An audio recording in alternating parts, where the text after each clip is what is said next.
Ice fishing is finally here, and I could not be more excited.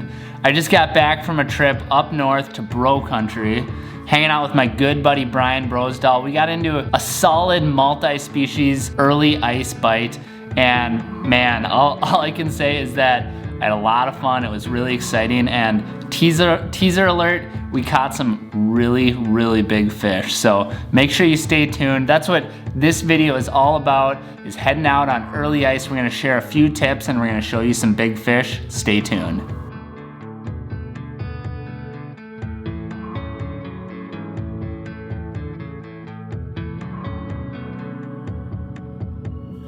You wonder why I'm drilling where I'm drilling. I'm fishing a flat, a weed flat.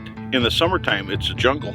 In the wintertime, there's a lot of open terrain, but there's still vegetation, and you can see it. That's the nice thing about ice fishing. I can walk right over it and drill around it, but I don't want to drill in it too deep.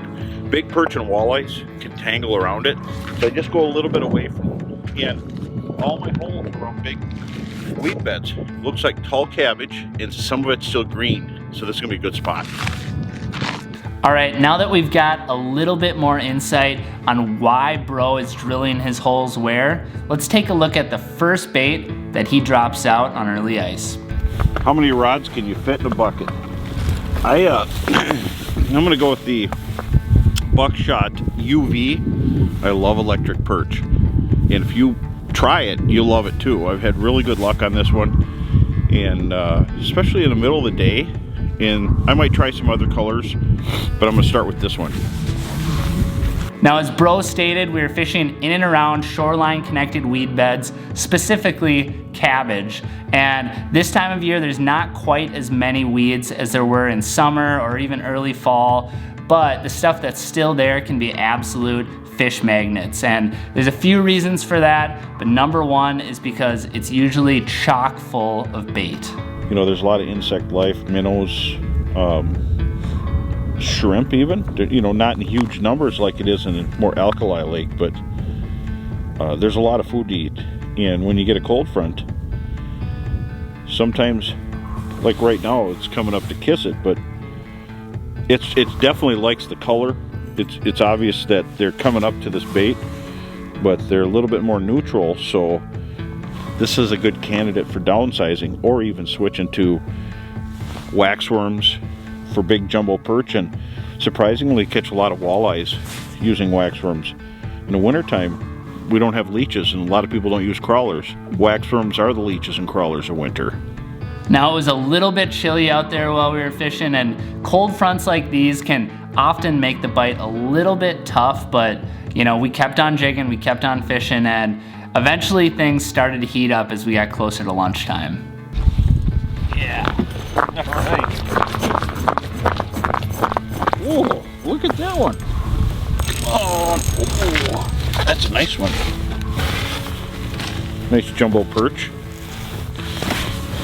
Look at that puppy. He likes the UV. Sweet. It's a nice one. It's a nice, you know, 11 and a half incher. That'll make a nice eater. Oh, I hooked him pretty doggone good. Grip and grin with a peacock bass. Now, we caught a number of really nice perch like that throughout the course of the day, but we also ran into some nice predator fish as well. And speaking of predator fish, this next fish coming up, Bro let me know that he had a bitey looking fish come in to look at his bait, and so I grabbed the camera, I pointed at him, and I clicked record just in time. Kind of. There we go. All right. And you know, the thing is, ooh, look at that thing. I try to get closer and my sled moves away. That's fun. Fun little schoolie bass. Good time. Let me get her back. There you go, buddy. What are bass doing in the same place as perch? They're eating. A lot of times the weeds die off in the fall. The heavy winds get rid of all the dead weeds on a weed bed or a flat. And we got little pockets of weeds here, and the perch are going through They're eating minnows, crayfish, bugs, whatever they can get, and the bass are in there too, rummaging.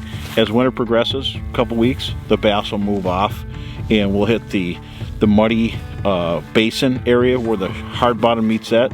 So there'll be as deep as possible weed growth, and some lakes that could be 30 feet of water if they're really clear. This lake has weed growth down to 14. We're finding the fish around that 10, 11. Sorry I missed the hook set by about 1 second on that one, but at least you got to see the fish.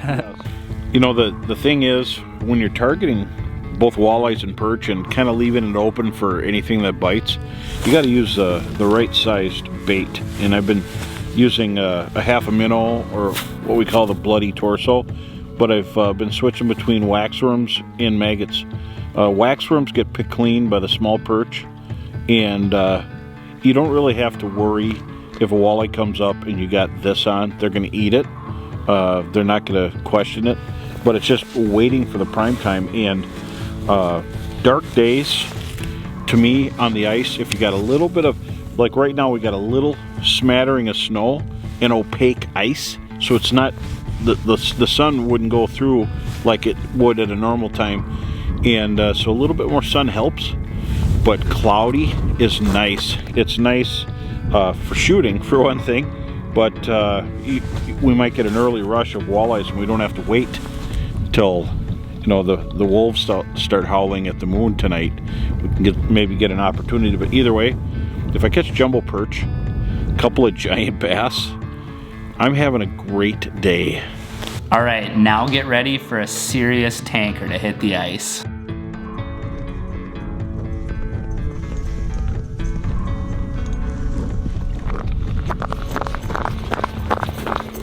Yeah. Look at that.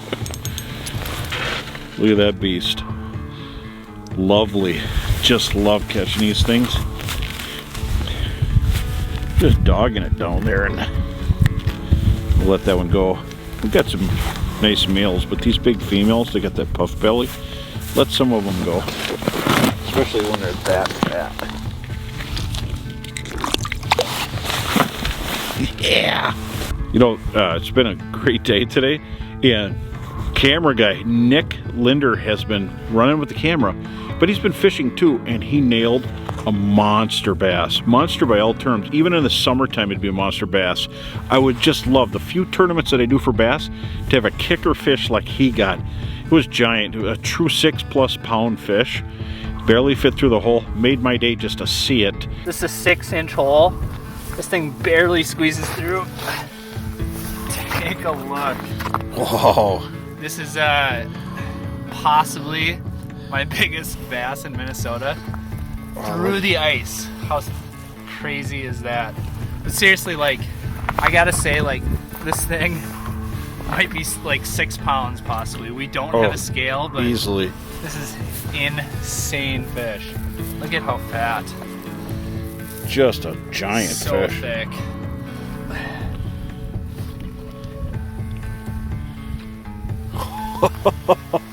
There she goes. Wow. Wasn't much room to fit up that hole. That was so crazy. That's why I like early ice, is we get to catch everything. Yes, unreal.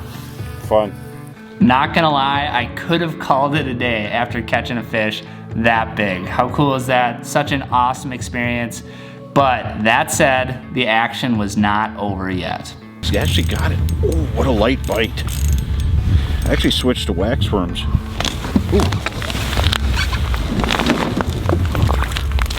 Just in case it's a walleye. At this point, I don't know what it is. Ooh, I got a glimpse. Ooh, looks like a bass. It's always fun just catching. You know, I actually, oh, whoa, boy.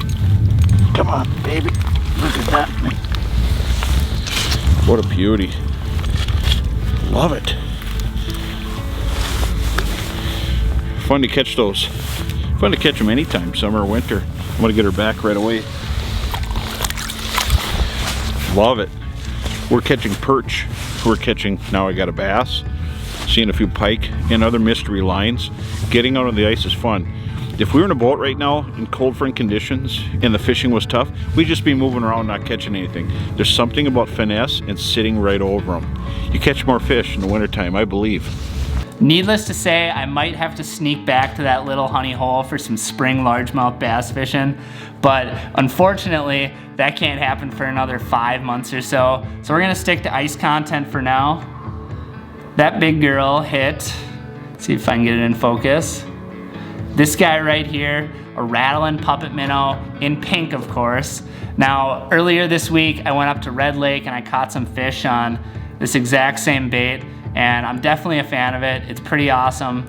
But yeah, throughout the day we caught a handful of fish out here jigging, but we also caught some fish on set lines. I just put a dead stick down. We've got 2 dead sticks down and we're jigging.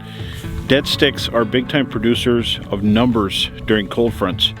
That struggling minnow and that slow moving perch, just enough to get them. And it's fun to catch them while you're jigging, but sometimes they just want that minnow swimming. So we've got them down just to kind of add to the catch.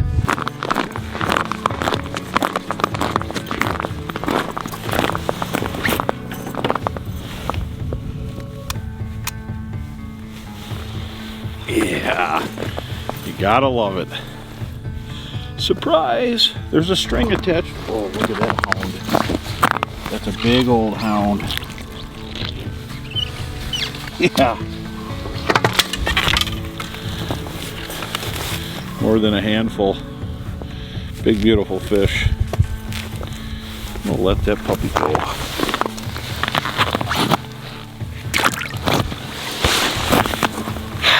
Dead sticks work. So that's just a good reminder when you're going out on early ice like this to bring a tip up or a dead stick or whatever it is, and make sure that you're soaking a minnow as you're fishing through an area, because you never know what the fish are gonna be preferring on that particular day.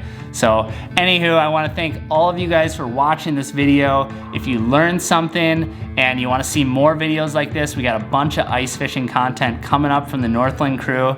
Make sure to hit that little red subscribe button down below. And until next time, I wanna thank you for watching. Peace out.